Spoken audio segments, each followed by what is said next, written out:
Gravando? Boa noite a todos os presentes aqui.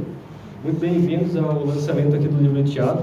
Hoje a gente vai falar sobre esse livro aqui, está lançando esse livro aqui, As Janelas Escuras da Alma, que é uma publicação de uma editora carioca, a editora Multifoco. É o primeiro livro do Thiago. O Thiago aqui é aluno egresso do curso de História da FURB, atualmente ele é mestrando em Filosofia. E, bem, a gente queria também agradecer à Universidade Regional de Blumenau por ter cedido o espaço. A gente queria dizer que também é um evento que está sendo promovido pelo Literai, que é um grupo que justamente visa a promoção cultural. E agradecer a presença aqui também do escritor, Michael Tenfield.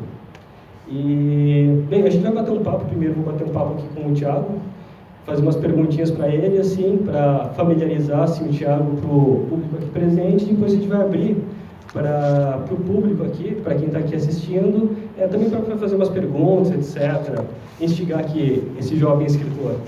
Ô, Thiago, então, eu queria começar com uma pergunta, assim, quando eu fui lendo o teu livro, e, naturalmente, para poder produzir algo, produzir literatura, escrever algo, antes de escrever algo, normalmente, quem escreve começa lendo, e lendo bastante, e a partir dessas leituras acaba selecionando escritores ou leituras específicas que acabam instigando mais. Eu queria saber quais é que são, ou qual que é a tua influência, quais que são as tuas influências, os escritores de base, que ajudaram a te formar justamente para a escrita. Oi, boa noite, pessoal. Agradeço a presença de todo mundo, agradeço a presença do Maicon, ao Fabrício, que organizou o evento, fez a arte gráfica, reservou o auditório, né, um grande amigo pessoal. E aí agradecer a presença de todo mundo, família e tal. Sobre influências ou escritores, é uma pergunta bem difícil de responder. Então eu vou tentar direcionar para o gênero conto, né, literatura desse gênero.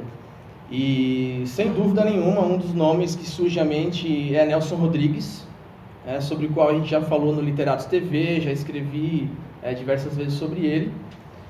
O Nelson Rodrigues também tem livros de contos, né, que saíam em jornais, depois saiu um livro, como A Vida Como Ela É, por exemplo. Cinema, Bergman, Lars von Trier, Andrei Tarkovsky, russo.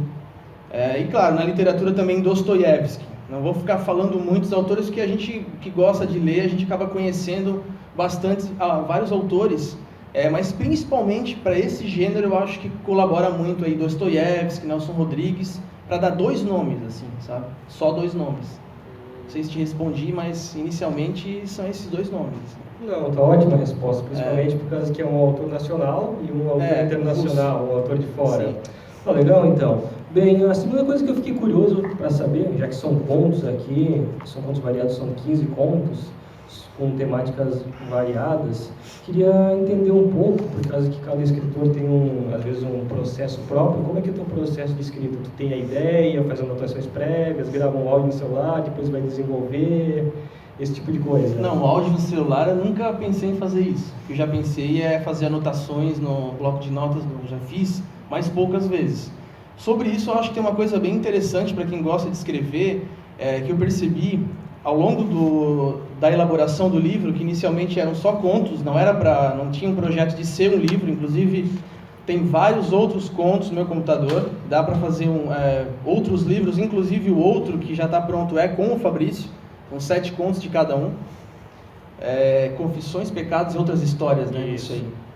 Elaboração, grosso modo, tem 4 formas de fazer. Primeiramente, tem a inspiração intelectual. Por exemplo, você lê um livro de um filósofo. Você tem aquela ideia sobre... Tá dando, acho que um pau aqui, né? Tá dando problema. Dá para ouvir aqui? Só passa tem que cuidar para não puxar. Ah, tá. Então tem a inspiração intelectual. Vamos supor, você vai lá e lê Nietzsche. Fala muito sobre a vida, a tragédia humana, no sentido clássico da filosofia. Aí você pensa, bem, isso pode ser muito bem explicitado, discutido em forma de conto, de livro.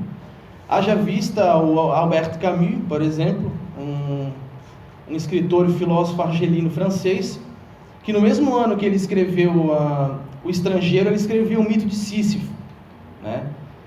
Seria algo como o Mito de Sísifo é o livro de filosofia que explica O Estrangeiro, que ganhou o Prêmio Nobel, inclusive, de literatura. Então, esse caminho entre a filosofia e a literatura, ele é feito por muita gente. Inclusive, o Camus é um primeiro exemplo, o Sartre é outro.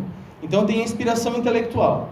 Segundo, é quando do nada você tem um insight, assim, você está conversando com alguém sobre alguma coisa e pensa, isso dá um conto. Quem convive comigo sabe, inclusive Fabrício, eu, Antônio, amigo meu de Florianópolis, também escreve, de repente, isso dá um conto. Aí vai lá, abre o Word, escreve as primeiras linhas e deixa lá. A terceira é quando você ouve a história de outra pessoa. Alguém te conta alguma coisa, você pensa, bem, eu vou escrever isso aí, vai virar um conto. Eu lembro que uma vez eu estava conversando com uma menina e ela falou da situação dela no aniversário dela, quando ela era criança, e que os pais dela estavam discutindo dentro do banheiro para ela não ver. Eles estavam em processo de separação e a criança não tinha noção disso. E era no aniversário dela. Então isso virou o conto, por exemplo, presente de aniversário. Daí eu pensei numa história e acabou acontecendo isso. E a última forma é quando você passa por alguma coisa, né? E aí você resolve colocar isso em conto, escrever. Então, assim, a princípio são 4 formas que eu vejo, que eu percebi ao longo do processo, sabe? Bacana, é uma maneira bem pessoal de enxergar e ter uma perspectiva única para isso.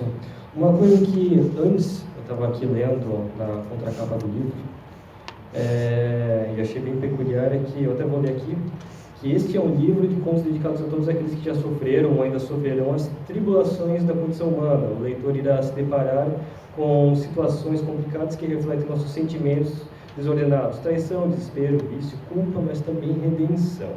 Eu queria entender um pouco por que escolher desses temas, principalmente esses temas que justamente são temas normalmente relacionados a situações limites que todo indivíduo humano acaba vivendo, e justamente porque a escolha, digamos, de tratar, vamos lá, do lado escuro da vida.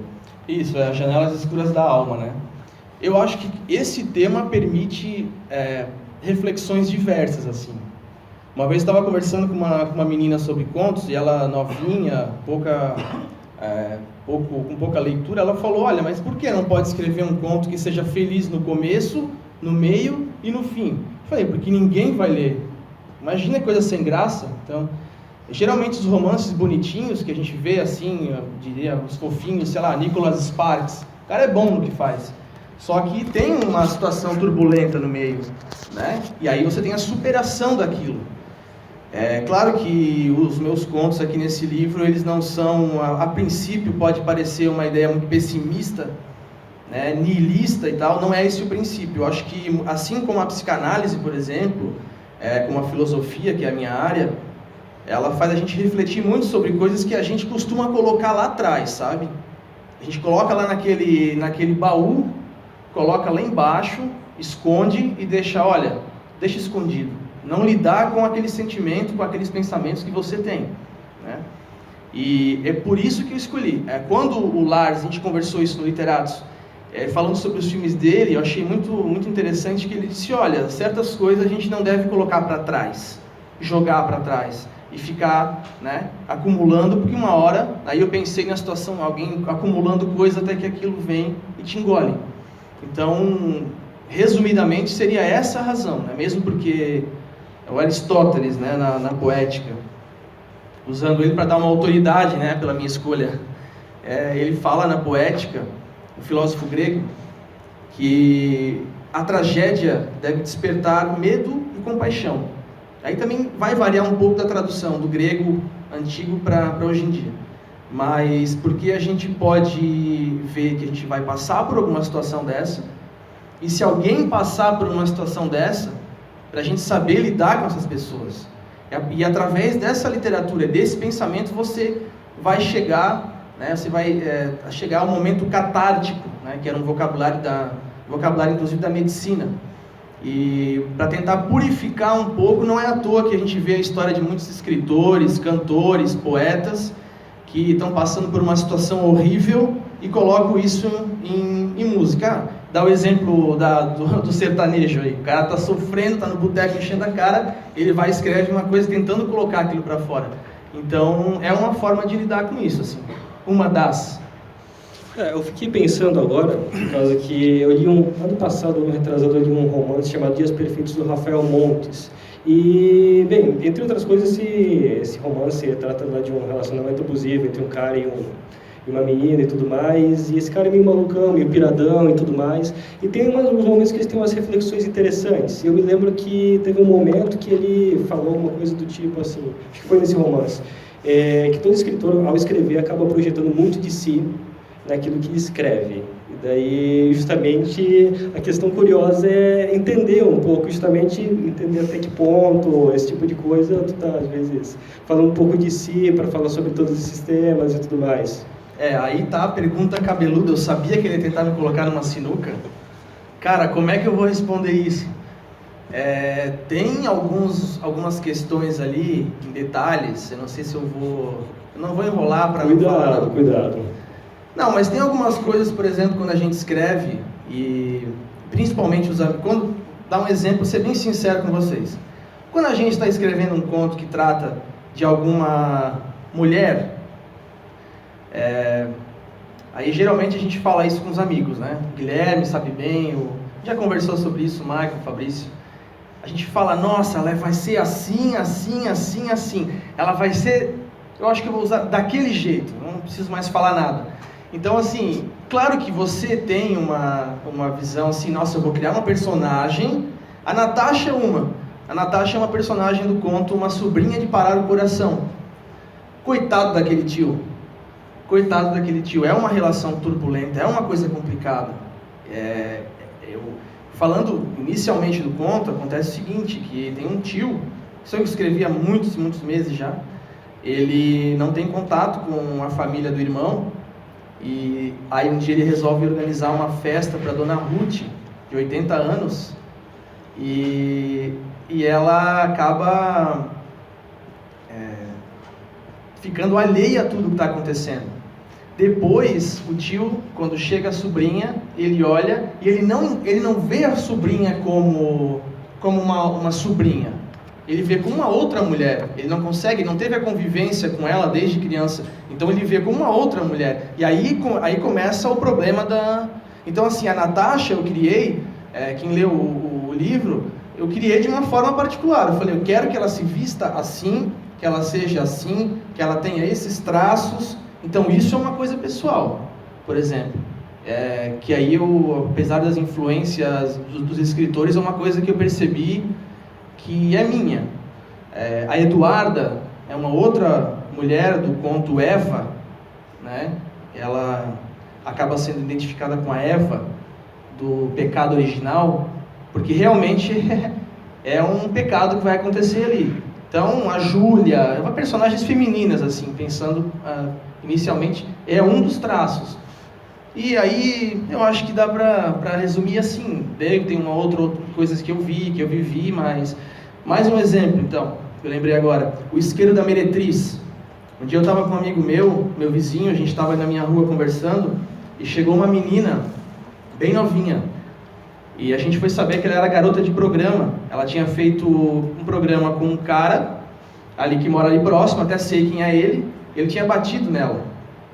Então ela veio, conversou com a gente e até deu isqueiro pra gente. Meu amigo não quis pegar, eu falei, cara, então eu vou pegar pra mim. Como ele era cor de rosa, aí eu criei toda uma história e tal. E aí a Nanda, que se tornou ela, na verdade, do meu conto, eu também coloquei ela como eu pensei que deveria estar naquele conto, né? O salto, aquele negócio do salto alto à noite, né? Então essas coisas assim, eu acho que você também tem um pouco disso, ele também escreve, então vou jogar um pouco a bola para ele, dos bares, né, do cara enchendo a cara, enfim, isso é uma característica, assim, escrever como são as meninas, as mulheres no conto. Legal, uma coisa que dá para perceber então é que, desviando um pouco a questão, mas justamente tu meio que entendi que a literatura talvez tenha uma função fazer talvez uma catarse, discutir determinados temas problemáticos, trazer à luz questões que são inquietantes em vez de simplesmente reprimir essas questões.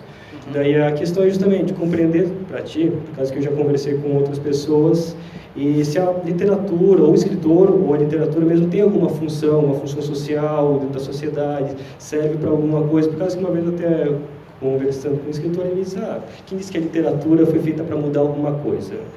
Mas eu queria saber a tua opinião sobre isso. Eu acho que a gente pode... Eu sou o cara mais cético do mundo com a natureza humana e esse papo de melhorar o ser humano. Tanto que está aqui atrás, está escrito, já fiz questão de colocar, acho que a tua pergunta vai nesse sentido. Aqui somos apresentados sem disfarce. Por isso, o leitor poderá refletir acerca da ingênua idealização do ser humano, que sempre será um propósito condenado desde o início. A gente tem nas reflexões bíblicas, na tradição judaico-cristã, isso mesmo sem ser um cara religioso, e não só, mas das religiões como um todo, tem muita sabedoria.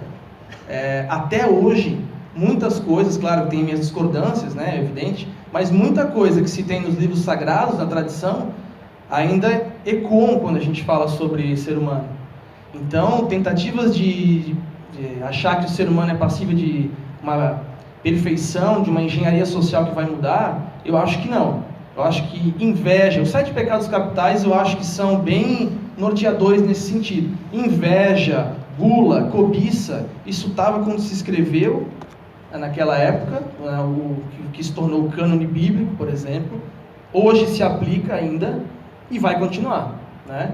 Então, de forma nenhuma os meus contos têm a ideia de achar que, nossa, a pessoa vai ler isso aqui e ela vai, sei lá, se ela é viciada, ela vai largar o vício. Não, mas talvez faça ela pensar um pouco. Agora, em âmbito geral, eu acho que a mudança, se acontece, para não ser tão niilista, se a mudança acontece, ela acontece eu, você, o outro, né? Então, muito longe, está anos-luz de qualquer engenharia de tentar colocar o ser humano como, vamos melhorar a galera. Isso não vai funcionar. Entendi. Me diz uma coisa, então, antes tu falou sobre a Disparada do Coração, são 15 contos aqui no livro, alguns inclusive eu conheço, tive a chance de ler em primeira mão antes de ir para a editora ser publicado, mas desses contos aí publicados, que estão na seleção, na coletânea, na antologia, tem algum que é favorito? Inclusive, se fosse o caso de indicar, qual conto tu me indicaria para ler primeiro, às vezes? Essa questão pode ser respondida da seguinte forma. Quando eu, ao longo do processo de escrever o livro, né, antes de ser publicado, queria que alguém lesse um conto, para entender qual era a pegada, eu mandava O Adolescente Muito Cara, que é um conto que eu acho que chacoalha tudo, assim.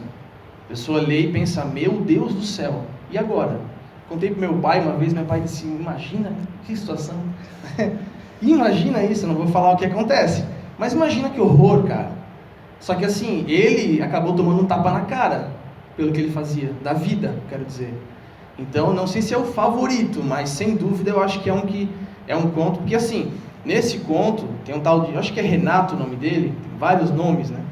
E ele costuma frequentar prostíbulos, não vou contar o final nem a pau, mas ele costuma frequentar prostíbulos semanalmente.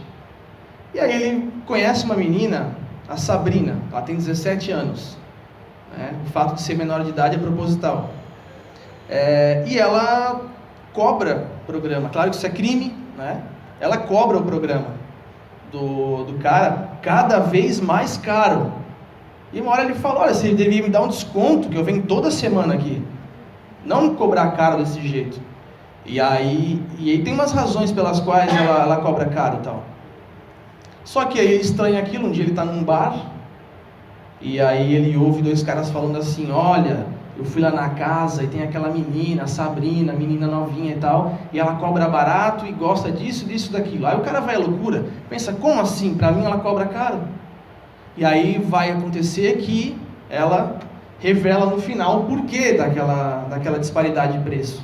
É uma situação que vai mexer muito com algumas pessoas que provavelmente ninguém daqui passou por isso, ainda bem, nem vai passar, mas não é impossível. Então eu acho que esse conto é o conto que eu costumo mandar para o pessoal, assim.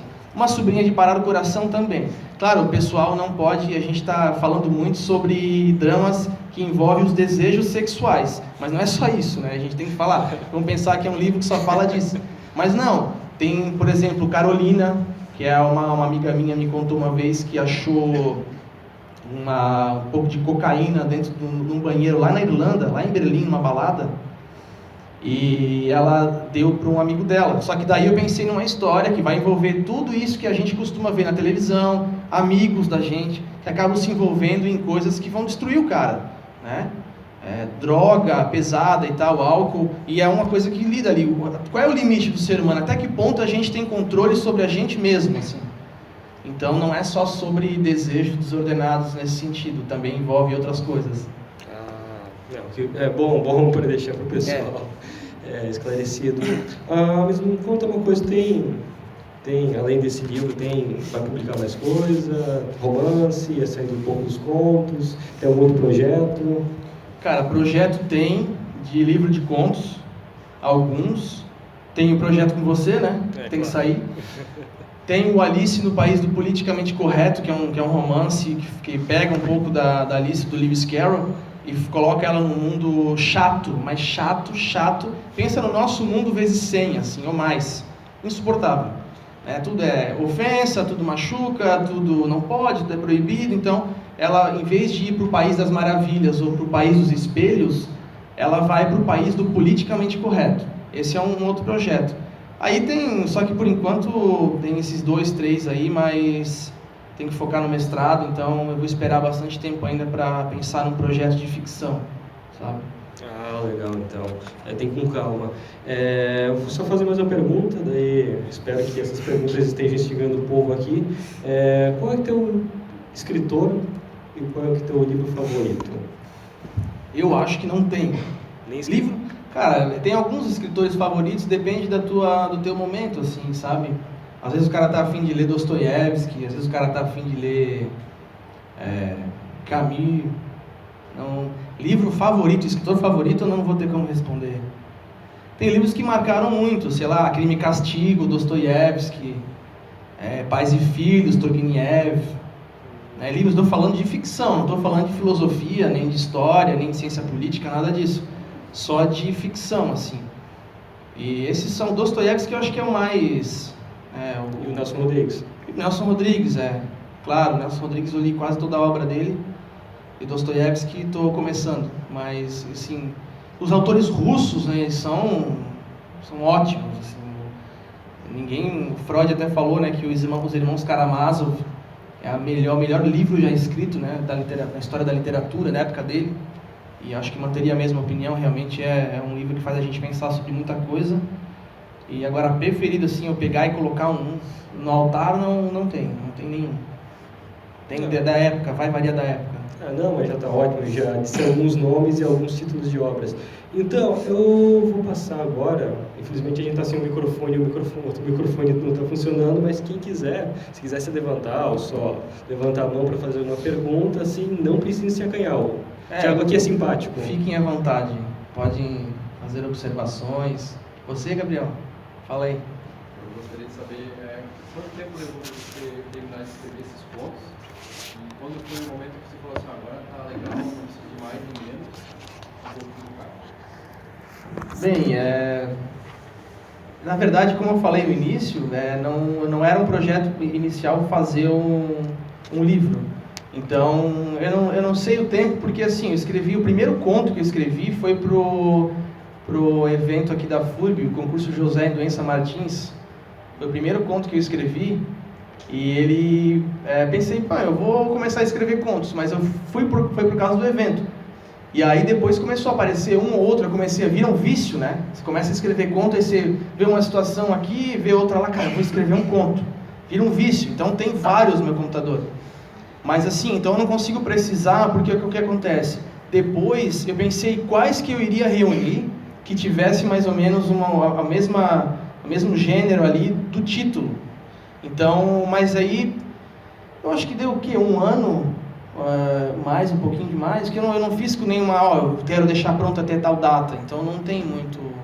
Se você escrever vários contos e revisar rápido, conto é 12, 10, 6 páginas às vezes, então é um processo rápido. Só que depois tem todo o processo burocrático de fazer a capa, de mandar para a editora, procurar a editora, alguma que aceite, né? Então tem isso. por ter optado por fazer contos, é mais porque você tem muitas ideias e quer colocar todas no papel e escreve contos? Porque, pelo que eu vejo, os seus contos eles são tão complexos que daria um livro inteiro, cada um. Uma vez o João Pereira Coutinho, que é um cara que escreve na Folha de São Paulo, cientista político português da Universidade do Porto, ele falou assim, olha, por que ninguém mais lê Guerra e Paz, o Conde de Monte Cristo? Por que ninguém mais escreve isso? Que é isso aqui, né? Então, os contos, eu acho que ele também tem essa questão das ideias, porque você pega um universo, às vezes, que de uma historinha, você cria ali, você coloca em 6, 7, 8 páginas, você cria aquele universo ali, depois você vai para um outro tema, e aí a nossa época também está apressada, né?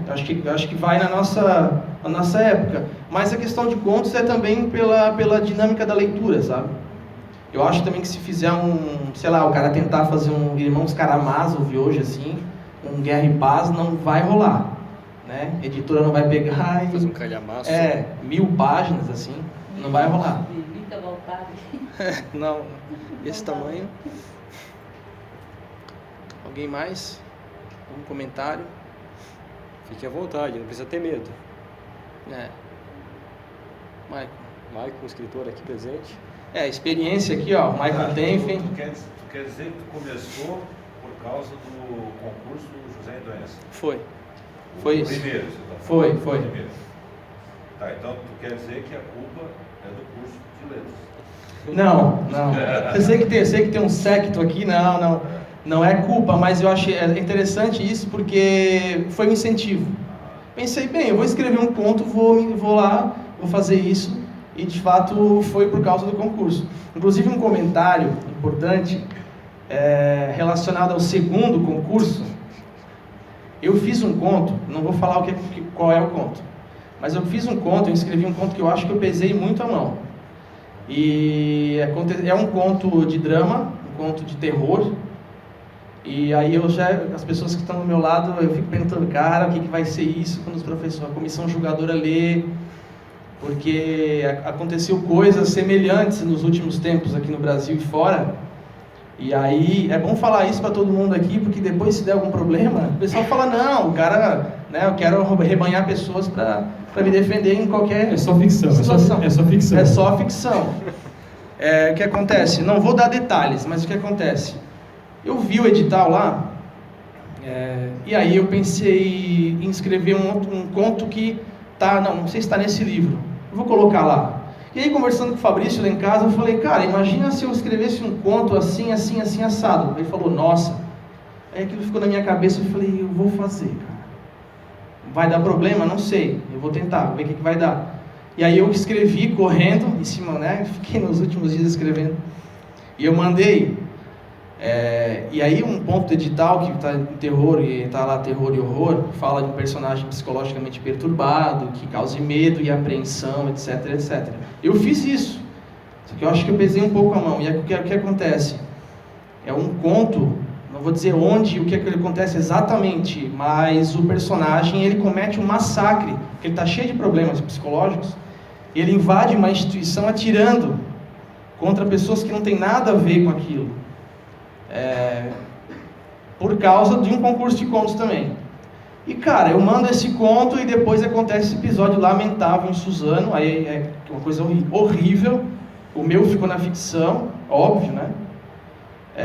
E depois acontece na Nova Zelândia, então assim, aí a ficção e a realidade, eu acho que, eu não sei, esse é o conto, é um conto de uma coisa que acontece bem parecido, sabe? Então, vamos ver. Qualquer coisa, se alguém falar alguma coisa para vocês, vocês sabem que falam, não, é só um conto, não dá nada. E aí, Fabrício? Tu citaste a poética. Tu não acha que esses caras aí que cometeram esses massacres, não faltou para eles justamente isso? Literatura e fantasia? Quer dizer, não foi justamente a falta de expurgar ou de fazer uma catarse literária que acabou levando isso para a realidade? A literatura não tem essa, já que ela não pode melhorar o mundo, ela não tem essa finalidade, talvez? Não, eu acho que sim. Eu acho que quando você é um pouco mais...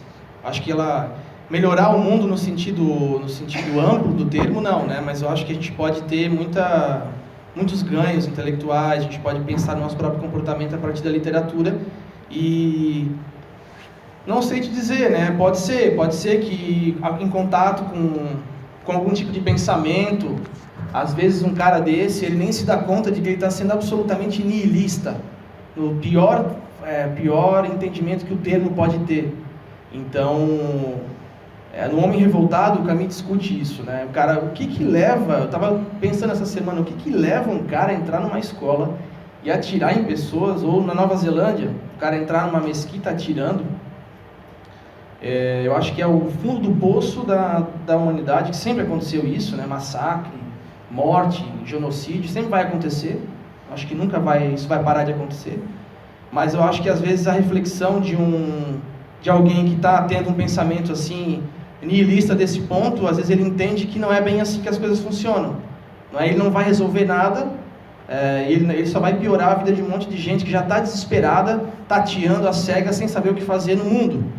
Então é um exemplo de nihilista absurdo, é como os militantes da época do Dostoiévski na Rússia, que achavam que iam mudar o mundo matando autoridades e sendo assassinados. Então eu acho que muitas vezes a literatura pode te puxar, olha, você está sendo nihilista? Você acha que o mundo não tem sentido? Pode ser que não tenha mesmo, né? Mas aí você vai e apresenta um Nietzsche, por exemplo, para ele, né? A alegria do Zaratustra diante da falta de sentido da vida, do nihilismo ativo.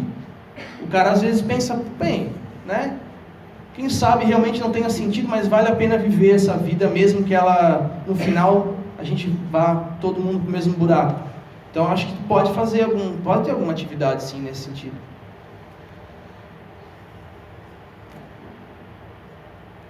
Alguém mais quer fazer algum comentário? Fabrício, algum comentário pessoal aí?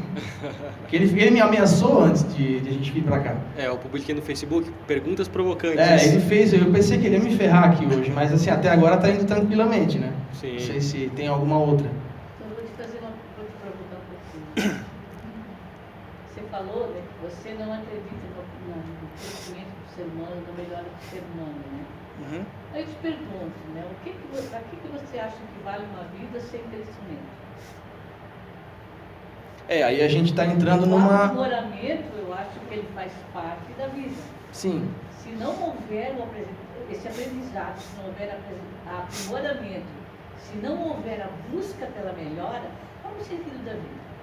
Não, sentido na vida, a priori, a gente pode... Né, eu acho que não tem um sentido, olha, você, como cristianismo, você está aqui para amar, você está aqui para evoluir, como o espiritismo, eu acho que são explicações, cada um com a sua. Não é, para mim, pessoalmente, não tem um sentido. Se tem um sentido, eu acho que a gente não sabe, e quando a gente vê desesperado, a gente tenta dar um sentido. Por isso que tem vários. Mas eu acho que a gente pode se aprimorar no sentido individual. Eu não acredito em coisas coletivistas ou, por exemplo, a tentativa soviética de moldar o homem a partir do Estado, né? A partir da cultura do realismo socialista, que seja, né? Nesse sentido... O conhecimento real, ele passa pelo individual. Sim, exatamente. E o conhecimento individual, ele, por exemplo, como eu falei agora para ele, no sentido assim, você não acha que a vida tenha sentido nenhum, então você vai se jogar do prédio. Às vezes você vai lá e tem contato com a literatura do Nietzsche, que também pensava que o mundo não tinha sentido e era absolutamente contra o suicídio, por exemplo, né? Então eu acho que a gente pode sim melhorar, mas eu não acho que para isso a gente vai ter uma resposta última de para onde a gente vai, se vamos para algum lugar. Isso é uma coisa metafísica que eu acho que... não, sem dúvida. Pessoalmente, sem dúvida. Então, exatamente, né? Não tem é por isso a confusão. Enquanto um acredita que existe um paraíso, o outro pensa que não tem nada. O outro pensa que é um outro tipo de paraíso, então assim, é a confusão generalizada. Cada um tem que cuidar um pouco de si, claro que do outro, se possível, mas assim, em termos, o que eu digo que eu não acredito é em termos gerais, assim. Por exemplo, o massacre de Suzano foi mais um, e vai acontecer de novo. Não adianta a gente ter Facebook, ter carro que voa e coisa assim, que vai acontecer. Então, tem que ser individual. Tudo tem por detrás a personalidade individual. Sair a partir de coisas assim, que de forma generalizada, não, e nisso eu não acredito, mas pessoalmente sim. Não, com certeza. Pessoalmente, eu acho que individualmente, sim. E aí, Fabrício? Pessoas na plateia, mais alguma? Ninguém mais aqui vai querer fazer uma pergunta para o Thiago? Thiago. E aí, Thiago? Foi meu professor que está aí. Sei que ele é muito crítico. Pois é, então agora tem o dever de ofício firmado pelo autor, né? Então, tem o dever de ofício fazer uma pergunta. Guilherme, depois, que eu sei que também tem coisa aí que os caras não querem admitir. Thiago, então eu vou te provocar um pouco. Fizeste uma graduação de História, certo? Por que a compreensão distinta de temporalidade, querendo ou não, né, se não o ofício de historiador, mas contato com a história como ciência cosmopolita, te faz ter essa perspectiva talvez mais negativa em relação à condição humana, né?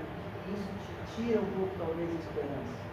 E se existem possibilidades, na tua opinião, de mantermos esperança ainda? Esperança, nossa, isso daria uma tese de doutorado. Mas assim, esperança depende de qual tipo de esperança. Esperança de que a humanidade vai, por exemplo, andar de mãos dadas e sorrir o tempo todo, não. Isso jamais, na minha concepção particular, isso jamais vai acontecer. Eu acho que, inclusive, contradiz a própria condição humana como tal. Eu acho que se livrar da inveja como de pecados, aí como ideal de santidade, vamos supor, eu particularmente acho que se tem um santo, se teve, né, um santo, isso aí é um ou outro, e olhe lá, isso na história da igreja, né, no sentido formal do termo. Mas esperança nesse sentido, eu acho que esperança de que um cara vai sair do vício, que o cara vai deixar de trair a esposa, ou que o cara vai melhorar, o cara vai estudar, vai trabalhar e vai melhorar de vida nesse sentido, eu acredito muito tranquilamente, né? Agora, a esperança para a humanidade no sentido que vamos todos viver um dia felizes e como o sentido hegeliano do termo, da resolução das contradições, né? Da história, que a história caminha por uma razão, isso não, eu acho que isso aí é idealismo, é metafísica. Eu não acho que, nesse sentido, a esperança para mim não vai dar pau. Fim das guerras? Não, nossa, a guerra move o mundo. Não. Nesse sentido, então, que é um pouco agostiniano, lembrei desse livro do TCC, lá do Jansen, né? É esse o sentido, quer dizer, nem todos seremos salvos, não há esperança para tudo. Não, com certeza, né? Claro que é um debate teológico, né? Quem vai ser, se não, se pode ser, por meio da obra, ou meio da fé, ou meio disso, daquilo. Mas eu não acho que, na verdade, a gente vai ser salvo de alguma coisa, entendeu? Eu acho que, no final das contas, no termo agostiniano, de que a graça, que era muito forte para Agostinho, que a gente vai ter a graça, e com a ajuda da graça a gente é salvo, é que eu particularmente não acho que a graça funcione desse jeito, né? Eu acho que eu sou um cético incorrigível, só que a ideia dele é muito bela, né? Muito interessante. Agora, ser salvo, eu acho que a gente pode fazer o que a gente pode tentar alguma coisa aqui, mas no final ainda prefiro a concepção da tragédia grega, de que o trágico, na verdade, é uma coisa bem interessante. O trágico do tragos grego, né, significa bode, que será sacrificado no culto a Dionísio. Nesse sentido, os gregos entendiam muito da nossa condição, assim. Eu penso que vai ser assim, independente da vida que você levar aqui, no final, não tem outro mundo, não tem... Eu sei que é difícil às vezes, mas é uma concepção pessoal. Nossa, como assim? Vai acabar com tudo e é o fim absoluto? Uma vez eu perguntei para um amigo meu, ele ficou em crise existencial. Falei, cara, que se você morresse agora, se você estivesse pronto para morrer e soubesse que depois que acabou tudo, é o fim, é o nada eterno. Ele ficou parado assim, lá na minha cozinha, lá em casa. Cara, não sei. Nossa, que cabreiro. Ele ficou mal. Então, é difícil lidar com isso, sabe? Mas dá certo, no final... Você vai tocando e quando você percebeu já acabou tudo. Ô Guilherme, acho que é talvez fazer uma pergunta aí. Não chegou a ser. Bom, a pergunta é bem simples, né? Primeiramente, parabéns para o Thiago, né?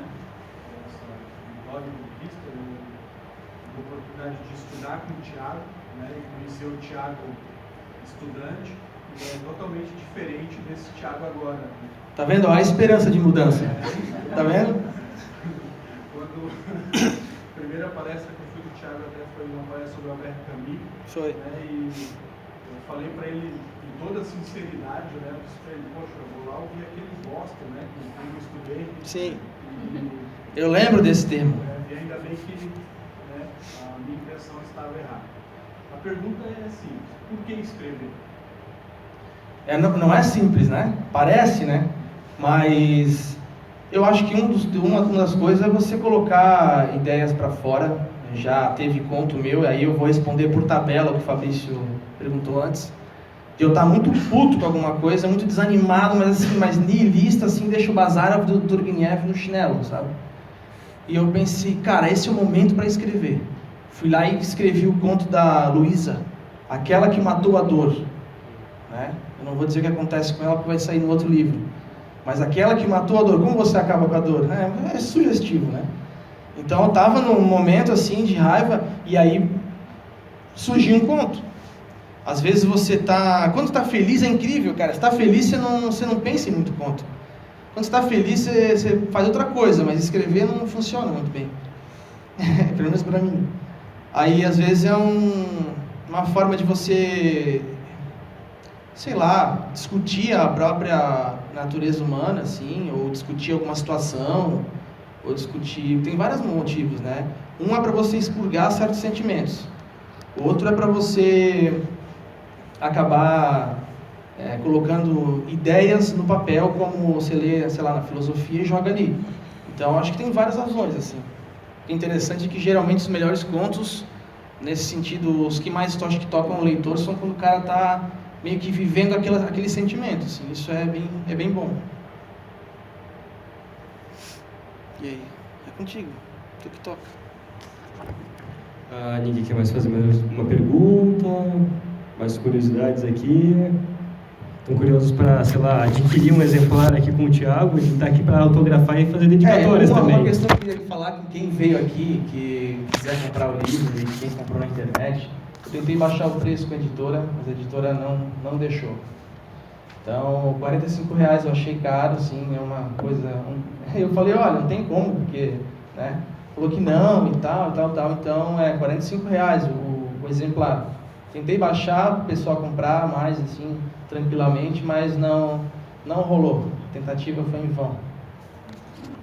Acho que faz parte de quem está começando nessa jornada literária. Tenho mais uma pergunta. Será que você escrevendo os contos não quer que alguém leia e seja ajudado? É interessante porque... Por exemplo, talvez, e ver como pode uma situação trágica. Cara, eu vou te falar um negócio, eu não vou contar a situação exata. O Fabrício sabe qual que é essa situação do dia de... Uma vez, enfim, eu não vou entrar em detalhes. Mais uma vez eu escrevi um conto que aconteceu uma coisa comigo. Aconteceu uma situação horrível.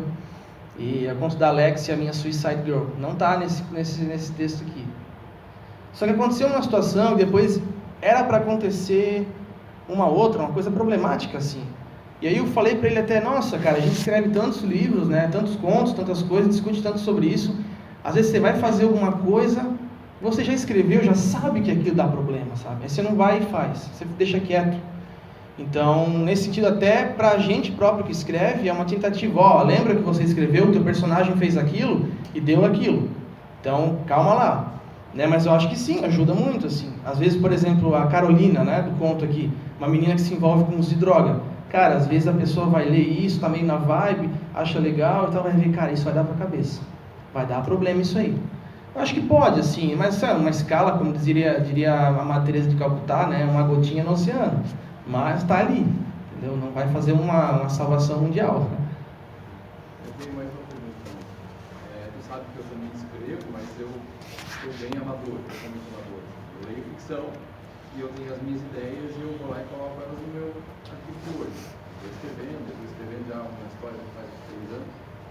E o que tu acha que uma pessoa que ela não eu não sou, vamos dizer assim, talvez eu nem escreva 100% correto na língua portuguesa, sabe? Eu não tenho a prática de escrever corretamente. Assim. Tu acha que eu acho que eu devo tentar publicar essas histórias? Eu acho que eu devo botar alguém para ler? O que tu acha? Porque eu não estou nesse meio, é amador. Sim. Não, mas esse aqui, por exemplo, é o meu primeiro livro de contos. Tenho vários projetos, mas é o primeiro. Com certeza, não deve parar não. Se você gosta, realmente, cara, você envia... eu tive muito contato, assim, com alguns amigos que leram os contos e comentaram, ou às vezes eu comentava com alguém e falava, essa história é assim, assim, assado, o que você acha? Não sei, eu acho que o final não fica legal. Isso aí o pessoal vai ficar cabreiro com isso. Aí eu ia lá, esse vai, né? Mas, assim, eu acho que se você gosta de escrever, e você sabe que tem amigos que vão poder ler o teu livro, comentar. E uma coisa importante que eu tenho com meus amigos que leem os contos, ou que leem o romance, ou mesmo artigo acadêmico. Se o cara tem que ser maduro o suficiente, tanto para criticar, quanto para aceitar críticas. Porque se o teu amigo está lendo, você vai querer que ele leia e volta o e-mail dizendo, nossa, não tem nada para observar, você é o cara. Isso não vai acontecer. Se o cara é um mentiroso, ou você for um gênio, que você não é, nem eu, nem ninguém aqui. Mas então isso é interessante, os amigos falando, olha cara, eu acho que essa parte aqui tá chata, essa parte tá melhor, eu acho que a história poderia pegar esse rumo. Eu acho que deveria sim tentar publicar. É uma coisa difícil, assim. Você manda e-mail para as editoras e tal, e é difícil receber resposta positiva em pouco tempo, e é muito difícil, assim, mas sem dúvida. Coloca lá tuas ideias e tenta publicar, mas seja bem criterioso. Às vezes tem editoras que não vão te fornecer ninguém para revisar, você vai ter que falar com alguém ou contratar alguém. Então seja bem criterioso, porque uma vez, eu não sei como é que está o meu exatamente, eu não voltei a ler depois de impresso, né? Eu acredito que depois de todas as revisões esteja decente. Mais uma vez eu vi um livro de uma conhecida minha, eu vi que não tinha passado por nenhuma edição, e se fosse eu que tivesse publicado, eu teria me jogado no rio, porque o teu nome está na capa, e aí a pessoa vai ler aquele negócio, é visto de linguagem fora, é vírgula fora do lugar, cara, horrível. Então tem que cuidar muito com esse ponto, né? Pois bem, pessoal, alguém mais tem alguma pergunta, uma curiosidade sobre a obra, o processo de escrita, criação, coisas variáveis? A minha irmã? Vamos falar. Falar sobre a condição humana, né? A nossa realidade, ela já é dolorida. E aí eu penso que uma pessoa que ela não ouviu todas essas explicações, todas essas reflexões a respeito da inspiração que escrita dos contos, né? E aí ela vê o livro, e mesmo o livro que conta de cada todos aqueles que já sofreram ou ainda sofrerão as tribulações da condição humana. E hoje se fala muito sobre saúde mental. Essa pessoa que talvez a questão de saúde mental dela não esteja boa, e ela vai ler os contos, quais sentimentos tu acha que vai despertar, né? Olha, tem um conto em específico, eu não queria falar para quem for comprar o livro não ter não saber da história. Mas aí, você viu que atrás está ali, né? Mas também redenção. Eu sei que é pequenininha, que ela está tímida ali. Eu sei que ela está tímida, mas eu pensei, cara, se eu não colocar nenhuma possibilidade de redenção, o pessoal vai pensar que realmente é um tratado nihilista. Mas não. Em alguns momentos aí tem um personagem, o Carlos, que ele é um suicida. E é um tema complicado, né? E ele começa a escrever uma carta de despedida para a família. Ele quer colocar tudo que está ali. Por que eu quero abandonar esse mundo? Por que eu quero destruir a minha própria vida? Já não presta para nada. O cara está totalmente no fundo do poço. E aí tem um momento que a mãe dele sempre foi uma mulher muito gente boa com ele, assim. E ela ora muito por ele, né? Ela, olha só, um cara que não é religioso, né? Também trata essas questões pela outra via. E ela começa a orar muito para ele melhorar. Eu não vou falar o final porque está no livro. Só que assim, o que eu posso dizer é que o início do conto é uma coisa e o final é bem outra. Eu acho que, assim, eu sei que é um exemplo tímido, que tem 15, esse é só um, né? Mas eu acho que, muitas vezes, lendo esses contos, é diferente, por exemplo, como a gente faz aqui, né? Uma discussão, a gente tem vídeos na internet, a gente tem pessoas que escrevem sobre isso, diferente uma vez a gente estava discutindo sobre qual é a diferença entre escrever um conto trágico e ver o programa do Datena. A diferença é que no programa do Datena, ele fica mostrando o cara tomando tiro o tempo todo e falando um monte de palavrão, tipo, vagabundo, que não sei o que, fica só naquilo ali. Mas o cara não discute o que aconteceu para o cara estar dando tiro. Às vezes o cara é um vagabundo mesmo, mau elemento. Às vezes o cara teve família toda zoada, teve um monte de envolvimento, coisa errada, amizade, etc. Então tem todo um background, eu diria assim, que impulsiona essa situação. Uma pessoa que às vezes está lendo o Carolina, vamos supor, o cara lê, ou a mina lê, no caso, fala, olha o que vai acontecer comigo se eu continuar cheirando cocaína. Eu acho que pode às vezes ajudar ela a ver o que vai acontecer com ela. É um chacoalhão. Ou às vezes um tio, um parente, um amigo, um irmão, que vai fazer determinada coisa com uma pessoa que não pode, e ele vê, cara, isso vai dar problema. Isso vai dar um problema enorme. Eu acho que mostrar é diferente de mostrar que vai dar tudo certo. Eu acho que quando você mostra que vai dar tudo certo, você está mentindo para o teu leitor, mentindo para o teu telespectador, não vai dar tudo certo, a gente sabe que não é assim. Agora, uma outra coisa é pensar, não vai dar tudo errado também. Depende, a contingência é uma coisa que está aí, a gente não sabe como vai terminar as nossas histórias, nossos envolvimentos, nossos relacionamentos, as nossas opções, mas eu acho que isso ajuda. É uma pergunta interessante, que gera um monte de discussão, mas é bem diferente. Eu acho que as pessoas lendo, muitas pessoas vão se identificar com alguns comportamentos e quem sabe repensem um pouco no que estão fazendo com eles próprios, assim. É uma das alternativas. Pois bem, eu vou perguntar de novo se mais alguém tem uma pergunta. No horário. Bem, eu acho que a gente vai encerrar por aqui, já está dando um horário aqui, e eu vou agradecer ao Thiago pela atenção, pelas respostas e tudo mais. Eu vou pedir também uma salva de palmas aqui para o escritor.